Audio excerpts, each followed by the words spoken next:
In March 1849, St. Louis Mayor John Darby and banker William McPherson looked into founding a new cemetery for the city of St. Louis that was just outside the city limits. They gathered a group of men from different religious affiliations to purchase the large plot of land, about 138 acres, and they called it the Rural Cemetery Association. Later, it was called Bellefontaine Cemetery. Pretty cool looking angel here. It's lost some of her original appeal, but I thought it was pretty cool. Anyway, this is Bellefontaine Cemetery, which is in St. Louis. It's one of the larger cemeteries here. Calvary is right across the street. We visited that one last year. Haven't been to this one before. This is where all the big beer people are buried, like Anheuser, Lemp, so I'll be searching out their mausoleums and such. Now, this is just a really, really gorgeous cemetery. There's about 87,000 burials here. Lots of politicians and other famous people in the St. Louis area. There's an arboretum here that I've been told is got just thousands of bird species that have been seen there. A lot of bird watchers come here to see that stuff. Hey, Collins. And so I'm going to start showing you some of the mausoleums that are here. So this is the Richardson Mausoleum. And I can already see we got a really cool like green stained glass in there that I've never seen before. Or I guess it just has a green window in the back. I'm not sure.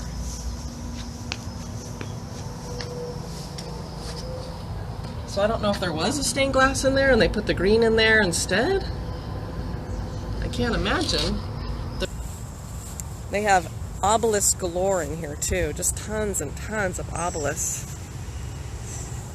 This would be a great cemetery to do cemetery bingo in. There's so much symbolism in this place.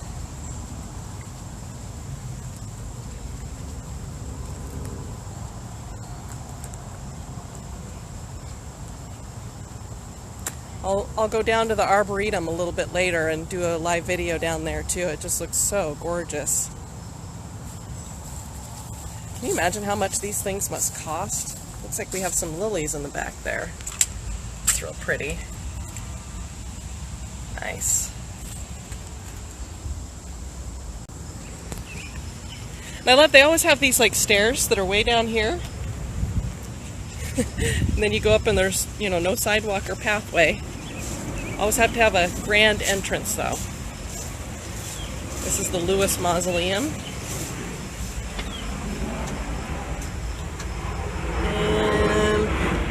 And some kind of a woman there. Not sure if it's supposed to be a goddess.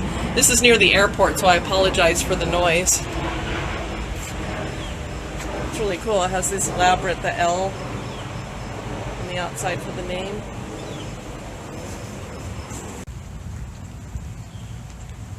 I always like the Greek styling of these with the columns on them. And there's one back there too. This is like Mausoleum Row here. There's a ton of them right in this little area here. There's a really elaborate one back there that I'm thinking has got to be somebody a little bit more stature. Wow, I've never seen a mausoleum like that where it's just... But it's got the outside that almost looks like you could put torches in it. Like fire.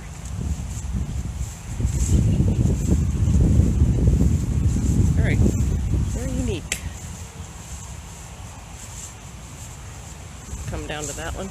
There's an Egyptian revival over there, which is my favorite, so I'll look at that in just a second.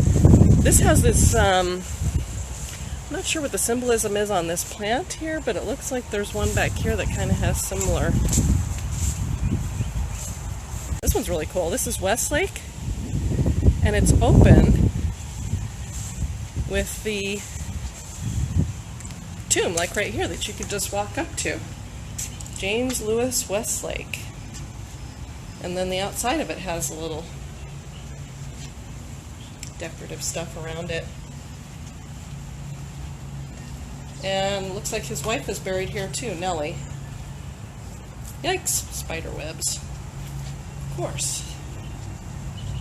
This one's very elaborate looking over here too.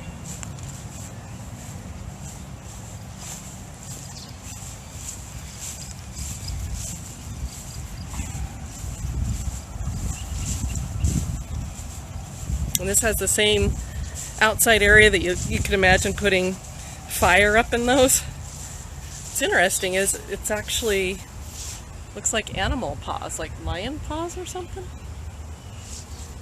Yeah, I bet it is because there's lions on the door. Wow. Talk about symbolism. They didn't want you to look inside, clearly. This is the Pierce Mausoleum. Wow. And see, they have those same leaf things. I'm going to have to look that up and see what that's from. This one's really Greek. Wow. Very nice.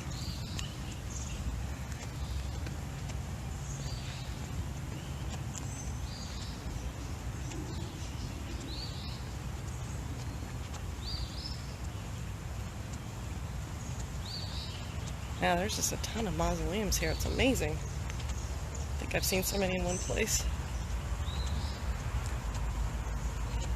These have some unique sphinx because I'm used to seeing more female endowed ones. These are very male.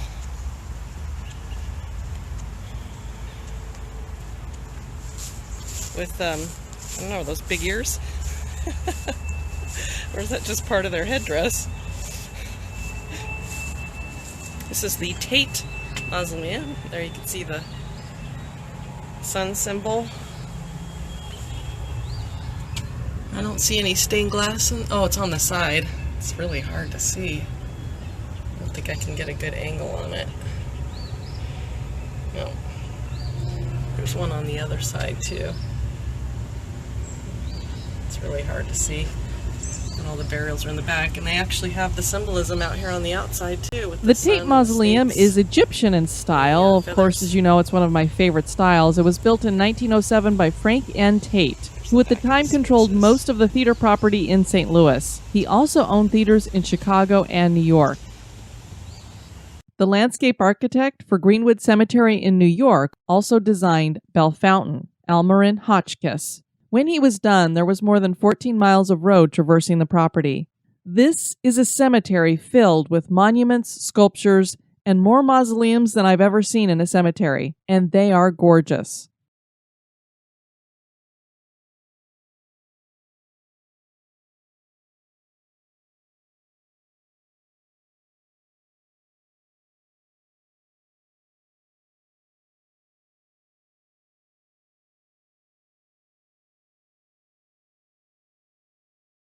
The Bush Mausoleum is amazing, as you are going to see. Almost looks like a cathedral. I mean, it really reminds me of a cathedral that you would see over in Europe, right down to having the sculpted, like little sculptures in it. If you could see, there's what looks like maybe a soldier and then a woman up there. And when I looked inside here, it's this grand mausoleum. You think you got the whole family in here? Hey Kelly, hey April. Nope. It's just Adolphus and Lily. And let me see. It's really hard. There you go. Okay. My shadow, I think, is making it so you can see. What's very interesting is usually you don't see people buried on the floor of the mausoleum. Usually they're in the walls. And so I just found this really interesting. If you'll notice, the patterning on the bottom is the grapevine. Hey, Lindsay and Paula. And just gorgeous stained glass that you have back here. You've got what looks like maybe a couple of priests and a soldier. And I know I'm getting glare from my phone and stuff, so I'm sorry. It's kind of hard to see the stained glass back there, but this is, you got angels here, it looks like. This thing is just grand as can be. And you can see they have the grapevine on the outside here too. Oh look, there's these characters holding, looks like books. And then there's flowers across the top of the gate. And there's like a face there, it's almost like the Green Man. That's what it reminds me of. And then the grapevine going along there. Veni Vidi Vici.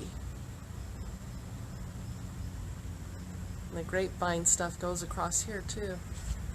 But I mean, it just totally makes me think you're just looking at some grand cathedral. I mean, talk about audacious. And then it's really interesting, that middle spire is, apparently it was made out of copper since it's greened out now. And I don't know if you could see, if there are some creatures coming off of it, some of them with open mouths and some not. And I'm not exactly sure what those are supposed to be.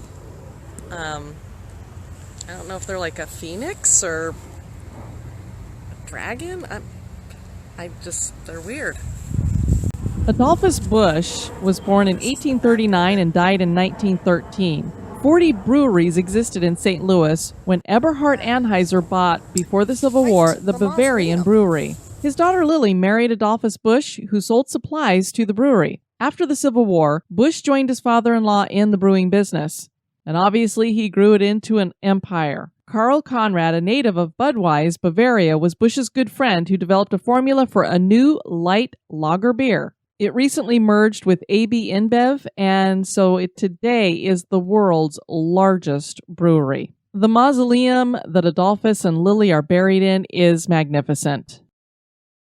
This was one of my favorite mausoleums here. This is the Wainwright tomb, perhaps the most significant monument in the entire cemetery. And this belonged to Charlotte Dixon Wainwright. Many regard this as an architectural masterpiece. It was made in 1892. Charlotte was the wife of millionaire and philanthropist Ellis Wainwright. She was referred to in the local press as the most beautiful woman in St. Louis, and she died suddenly of peritonitis when she was only 34. Her husband Ellis was devastated by her passing, so he had this gorgeous mausoleum made for her. And it was made by one of the most important architects of the day, Louis Henry Sullivan, and he is known as the father of the skyscraper. It's a simple Cuban dome design. It has a border of richly carved motifs and bronze grilled doors. The windows that adorn each side of the tomb are surrounded by additional stone carvings. And you'll probably notice that there is no Wainwright name on the mausoleum, which is very unusual. Usually mausoleums have the name right at the top. It was placed on the National Register of Historic Places in 1970 and is often referred to as the Taj Mahal of St. Louis. Here are a couple of pictures of the interior, which most people don't get to see. There's some subtle color in there, swirled marble, and flecks of gold. The walls and ceiling are covered with a beautifully patterned mosaic, and as you look up, you'll see small angels dispersed among small mosaics that seem to come and go depending on the point of view. Then there's the two burial slabs inlaid in the floor to mark the final resting place for both Ellis and his wife Charlotte. Each is chiseled with a poem, Lord Tennyson for the husband, and Anne Letitia Barbaud for his wife. Say not good night, but in some brighter clime, bid me good morning. Here is the Lemp Mausoleum, and I'm like not out away from it because I don't know if you can tell, but it all of a sudden started pouring rain. So my gorgeous day went away for a little bit. So I will show you it as I walk away from it in just a minute, but here's the doors. But the stained glass in here is really cool with the lilies. Just beautiful. Hey, Paula. But yeah, when you look at what the bushes had and then you look at this, it's like, wow, I would have expected a little bit more since they were the big time beer barons. They were bigger than Anheuser-Busch for a long time.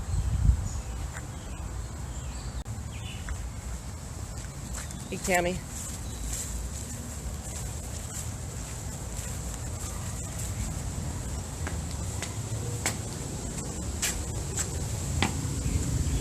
Really hard to see. Let's see. There's Edwin. Elsa is in there.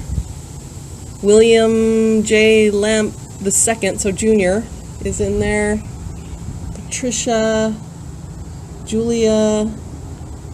There's a lot of empty spaces that never got filled. Let me see.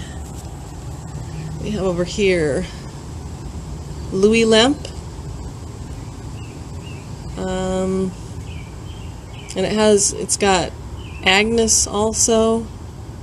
Their ashes were placed here by their daughter.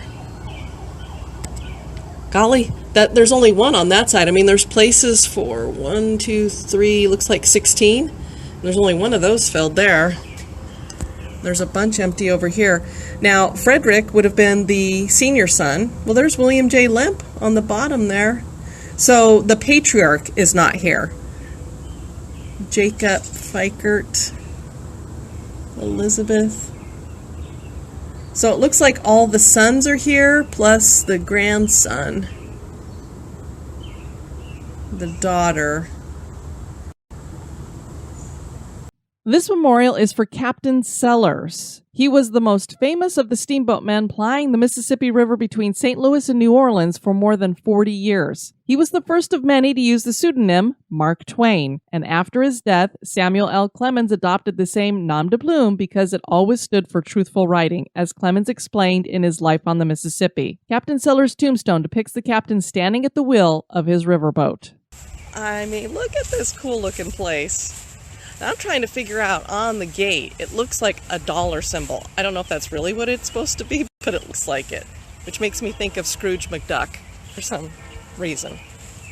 But just look at this thing. Isn't it cool? Excuse the train in the background.